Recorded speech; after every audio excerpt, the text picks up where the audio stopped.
하나님은 우리 인간에게 속으시는 분이 아니죠. 우리가 아무리 겉으로 외식하며 또한 하나님 앞에 보여드리는 우리들의 모습이 있다 할지라도 하나님은 우리의 중심을 살피시는 분이다. 그래서 외모를 보시지 않는 하나님, 그 중심을 보신다고 사무엘서도 말씀을 하지 않습니까? 그래서 우리가 기도를 드릴 때에 제일 중요한 기도는 믿음의 기도이고, 그 다음 또 중요한 기도 중에 하나가 진실함의 기도죠. 거짓 없는 기도. 오늘 1절에 다윗은 자기의 무죄를 이제 호소하며 17편에 자기가 무죄한 자임에도 불구하고 대적자들이 자기를 해하려고 함에 대한 호소를 하나님 앞에 드리는 거잖아요. 그래서 그러면서 이제 자기를 대적하는 그들을 하나님께서 물리쳐 주실 것을 이제 기도하는데, 거기 보면 1절에 의의 호소라고 말하고 또 거짓되지 아니한 입술에서 나오는 나의 기도에 귀를 기울여 달라라고 말씀하고 있습니다. 의의 호소는 믿음의 기도죠. 거짓 없는 입술, 진실함의 기도를 드리고 있음을 말씀하고 있는 것입니다. 이렇게 하나님 앞에 연락되는 기도는 이 믿음의 기도와 진실함의 기도라는 것을 여러분이 아시고, 늘 기도 생활 하시지만 그냥 단순히 하나님 앞에 내가 바라고 원하는 것을 구하는 것이 아니라 그 구하는 것도 믿음으로 구하고, 그리고 당연히 진실함으로, 그것은 뭐라고 그러냐, 이렇게 자세하게라고 하는 그런 말들도 하는데, 기도할 수 있는 여러분들이 되시면 하나님이 기뻐하는 중에 응답해 주실 겁니다. 그러니까 2절에 주께서 판단을 하신다, 또 주의 눈으로 공평함으로 살펴달라라는 말씀을 하는데, 하나님은 여러분, 우리가 믿고 정직하게 기도할 때 하나님은 그 기도를 판단하신다, 또 공평함으로 살펴달라고 말씀하고 있는 것처럼 하나님은 우리의 기도를 중심을 살피시기에 거기에 합당한 은혜를 반드시 응답으로 주실 거라는 것입니다. 그러면서 자기 스스로가 하나님 앞에서 3절에 보면 흠을 찾지 못한다는 말은 흠이 없었다는 거죠. 하나님 앞에 부끄럽지 않은 모습으로 살았다는 것을 고백하고 있습니다. 히스기야 왕이 병들어서 죽게 되었을 때에 하나님 앞에 살려달라는 기도, 고쳐달라는 기도를 하잖아요. 그때 말한 것이 정직하고 진실했다라는 그의 고백이 있었던 것처럼, 다윗도 마찬가지 자기 자신을 하나님께서 마음을 시험하고 또 감찰하셨으나 흠을 찾지 못하셨사오니 하는 것은 하나님 앞에 자기는 흠이 없이 살았음을 고백하는 것이죠. 이것은 다윗의 교만이라기보다 그 중심의 삶이 얼마나 하나님 앞에서 믿음으로 정직하게 살았는가를 보여주는 고백 아니겠습니까?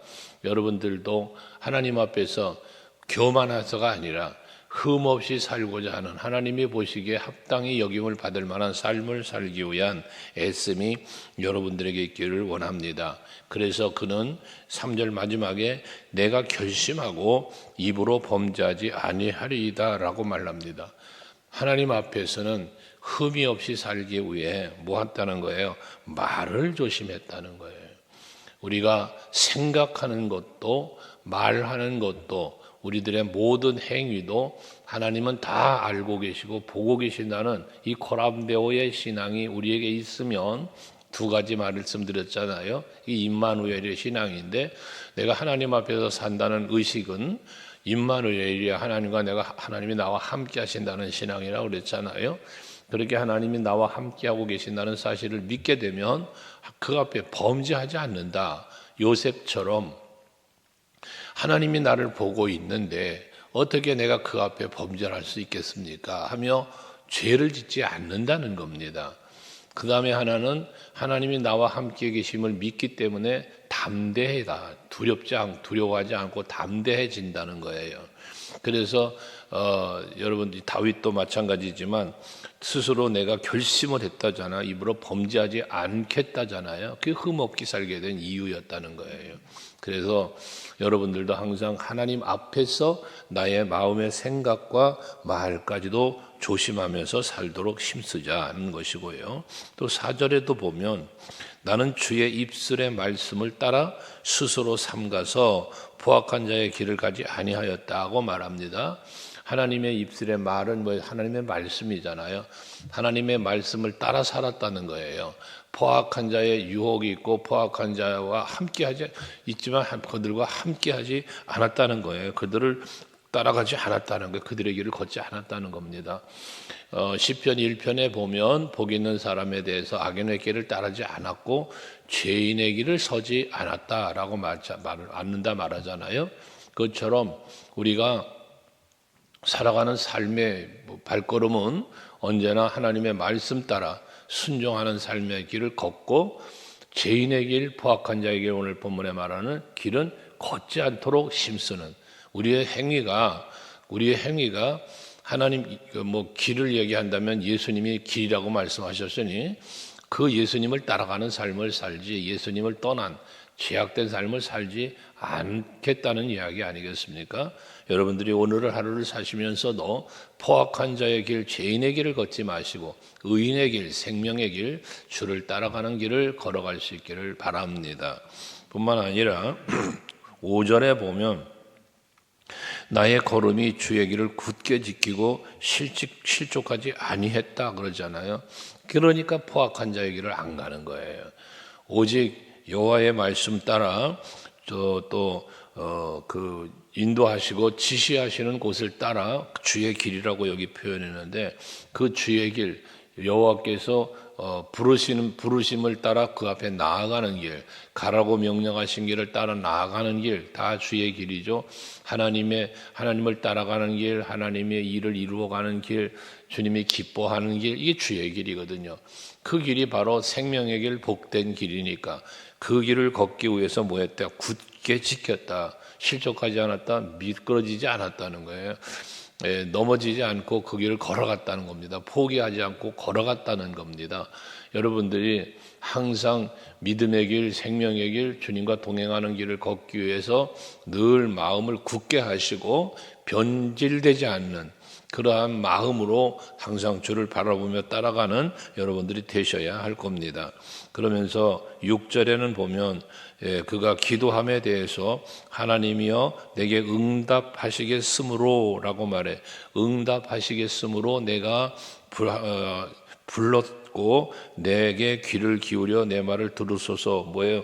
믿음, 하나님이 응답해 주실 것을 믿고 믿음으로 하나님을 찾았고 믿음으로 하나님 앞에 기도했다는 이야기죠. 앞에서 말씀드렸던 것처럼 우리의 기도는 믿음의 기도여야 한다. 그 믿음의 기도가 하나님을 기쁘게 하고 그 믿음의 기도가 하나님을 마음을 또한 움직일 수 있고 거기에 믿음대로 되어지는 놀라운 응답의 은혜가 있게 되어진다는 것 아니겠습니까? 우리가 기도한 것은 받은 줄로 믿어라. 그리하면 그대로 되리라고도 말씀하시는 것처럼 여러분의 기도는 믿음의 기도, 또한 간절함의 기도, 아까 정직함의 기도도 말했고 이와 같은 기도가 하나님께 연락되는 기도요, 응답받는 기도라는 것입니다. 그러면서 7절에는 주의 기이한 사랑을 간구하고 있습니다. 이 기이한 사랑이라 말했는데 사람으로서는 베풀 수 없는 사랑, 기이한 사랑이라 하죠. 일상적인 우리가 겪을 수 있고 주고받을 수 있는 사랑을 기이하다 말하지 않습니다. 하나님께서 우리에게 베푸시는 사랑이 기이한 사랑이라고 말할 수 있는데 그 기이한 사랑이 예수 십자가의 사랑이고요. 이 사랑이 오늘 우리에게 임한 겁니다. 기이하다. 하나님이 우리에게 베푸시는 것은 능력도 사랑도 우리 인간들에게서 찾아볼 수 없는 사랑과 능력을 말하는 거 아니겠어요? 역대하 26장에 보면 우시야 왕에 대한 기록이 있는데 그 우시야 왕은 나이 16살의 왕이 되었지만 하나님께서 그에게 은혜 주시고 복을 주시니까 형통한 자가 되었다라는 말씀을 합니다. 그 우시야 왕이 형통하게 될 수 있었던 이유에 대해서는 항상 하나님의 말씀을 잘 배웠고 그 말씀을 따라 살려고 힘썼고 또 늘 하나님을 찾았다라는 기도했다는 거죠.를 말씀해요. 그래서 하나님을 찾을 동안에는 그가 형통한 자가 되었다라는 말씀을 합니다. 그러면서 뒤에 이제 후에 보면 기이한 도우심을 거기서 말해요. 여기 기이한 사랑을 오늘 성경에 말하는데 역대하 26장에 보면 기이한 도우심이라는 말씀을 하는데 그 기이한 도우심으로 우시야 왕이 어떻게 돼요? 강성한 자가 되었더라 또한 말씀하고 있습니다. 그러니까 하나님께서 도와주시면 형통한 자가 되고 강성한 자가 된다 말씀 아니겠어요? 그러한 귀한 사랑으로 지금 이 다윗은 자기에게 은혜 베풀어 주시기를 원하는 거죠. 그 대적자들로부터 자기를 지켜주시기를 원하는 거예요. 건져주시기를 원하는 겁니다. 이게 바로 하나님의 그 도움 아니면 안 된다는 이야기죠. 사람으로 할 수 없으니 하나님이여 그 기이한 도우심, 그 기이한 사랑으로 나를 지금 이 환난 가운데서 지켜달라고 기도하고 있다는 것이에요. 그런데 이렇게 기이한 사랑으로 그 구원의 능력으로 그 자기를 지켜주실 뿐만 아니라 지킴에 대해서 8절에 그러죠. 나를 눈동자같이 지키시고 주의 날개 그늘 아래 감추사라고 말합니다. 그러니 그 귀한 도우심을 따라서 눈동자같이 지키신다. 그래서 시편 121편 말씀처럼 졸지도 아니하시고 주무시도 아니하며 늘 지켜보시는 하나님. 눈동자같이 지켜달라고 하는 것은 우리의 눈이 이 안에 이 눈동자를 지키는 건 눈 깜짝할 사이라는 우리 표현을 하잖아요. 어느 한 순간도 내 곁에서 떠나지 않고 항상 지켜주시는 것이 눈동자같이 지킴이라는 것이죠. 항상 살펴보시고 항상 지키시고 항상 보호해 주시는. 그래서 하나님의 긍휼한 사랑으로 항상 지켜주실 뿐만 아니라 9절에 보면 내 앞에서 나를 압제하는 악인들과 나의 목숨을 노리는 원수들에게서 벗어나게 하소서. 대적자들로부터 다윗을 해하려는 원수들로부터 그 기이한 사랑으로 지켜주실 것을 구원해 주실 것을 구하고 있다는 것입니다. 여러분들의 삶의 현장에서 여러분들을 힘들게 하는 일들이 있으시죠. 다양한 일이 있을 수 있고 환경이 있을 수 있고 때로는 사람도 있을 수 있겠습니다만은 다양한 것이 내 마음을 답답하게 하거나 힘들게 할 때에 기이한 사랑 앞에 그 기이한 능력 앞에 우리가 기도할 때 하나님은 여러분들의 그 기도를 들으시고 지켜주실 것이고 또한 그 모든 환경, 환난, 일들, 사람들에게서도 여러분들을 건져주실 줄로 믿으시기를 바랍니다. 그러면서 악인들에 대한 고발을 하는데 10절 이하에 보면 그들의 마음은 이라고 했는데 그들은 여기서 말하는 그들은 악인들을 말하고 있습니다. 그런데 거기 보면 그들의 마음은 기름에 잠겼다라고 하고 입은 교만하게 말한다고 말하고 있습니다. 여기 그들의 마음이 기름에 잠겼다는 것은 성경의 기름은 성령을 의미하기도 하지만 여기서 말하는 기름은 미끄러지는 걸 의미해요. 그래서 저들의 마음 미끄러진다는 거예요. 이 미끄러진다는 게 뭐예요? 바르게 서 있지 못한다는 거예요. 저들의 마음은 올바른 마음이 아니라는 거예요. 정직한 마음이 아니라는 거예요. 미끄러뜨리는 마음, 헛되고 그런 것을 말하는 거짓된 걸 말한다고 볼 수도 있겠죠. 그래서 그들은 그렇게 기름에 마음이 잠겨 있고 그들의 입은 교만하다. 입술에 쏟아내는 말은 교만한 말을 쏟아낸다는 건 뭡니까? 자기가 최고요, 모든 영광 자기가 받는 거예요. 그 스스로를 높이는, 스스로를 강하게 하는 이러한 말들이 저들에게 있다는 거죠. 그러니까 그러한 모습으로 거짓된 마음으로 교만한 말로 뭐 하는 거예요? 지금 다윗을 대적하는 거죠. 그러나 다윗의 입술에는 뭐가 있어요? 하나님을 찾고 하나님을 바라는 겸손한 마음, 믿음의 마음이 있지만 이 악인들에게는 그게 없다는 거죠. 그런 마음을 갖고 있고 그런 말을 하고 있다는 것입니다. 그러면서 저들은 11절에 보면 우리가 걸어가는 것을 그들이 애워싸서 노려보고 땅에 엎드리려 하나이다. 이 땅에 엎드리는 건 뭐예요? 몰래 공격하는 거죠. 숨어 있다가 몰래 공격하는. 이 약자들을 거기 보면 우리가 걸어가는 것을 그들이 애워쌌다는 표현도 하는데 약한 자를 이들의 강한 힘으로 지금 압제하고 있는 것을 말하는 것이죠. 바로 저들의 지금 그렇게 그러고 있다는 거예요. 그러면서 12절에 보면 움큰 것을 찢으라는 사자 같고 은밀한 곳에 엎드린 젊은 사자 같다라고 자기의 대적들이 그렇게 저긴 젊은 사자처럼 굶주린 사자처럼 그 먹잇감을 잡아먹듯이 괴롭히고 있다는 거 아니겠어요? 사도 베드로는 우는 사자처럼 이 마귀를 그렇게 표현했지 않습니까? 근신하라 깨어라 사단 마귀가 우는 사자처럼 삼킬 자를 두루 찾는다 그러지 않았어요? 그것처럼 이 대적자들이 지금 그렇게 호시탐탐 이 다윗을 해하려고 기회를 노리고 있다는 이야기를 이렇게 표현한 것 아니겠습니까?